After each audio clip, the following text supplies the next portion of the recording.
Time now for the quote of the week.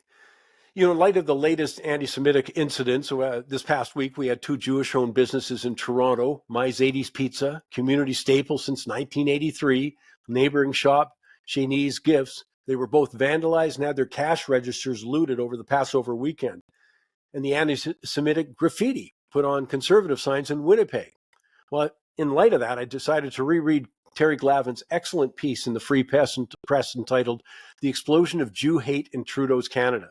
One of the things that's become uncomfortable but crystal clear over the last 19 months is that Canada is an anti-Semitic country. To a degree, I think that shocked most of us, certainly did me. I think facilitated by either weak or anti-Semitic leaders or both. We found that our academic institutions, organized labor, is infested with anti-Semites.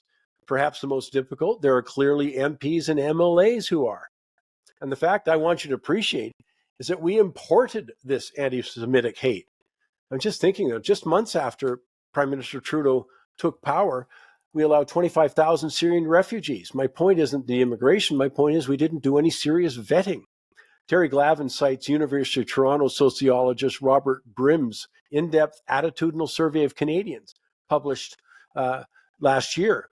And in collaboration with Ecos Research, they found that 40% of the estimated 1.8 million Muslims in Canada said that suicide bombing targeting Israeli citizens is justified. More than a third said Jews are not entitled to a state of their own.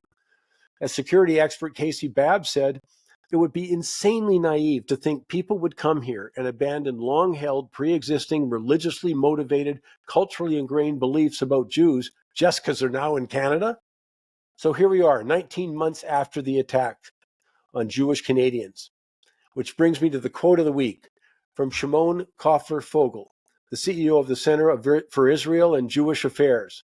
And it reminds us the issue is far broader than Canadians' Jewish citizens, but as our values as Canadians, in quotes. I'm as much concerned for society writ large as I am parochially for the Jewish community. People really fail to understand the nature and the scope of the challenges we're facing and what we've experienced over the past number of years. It's really about the way the fundamental values of Western society are under assault in a way they have never been.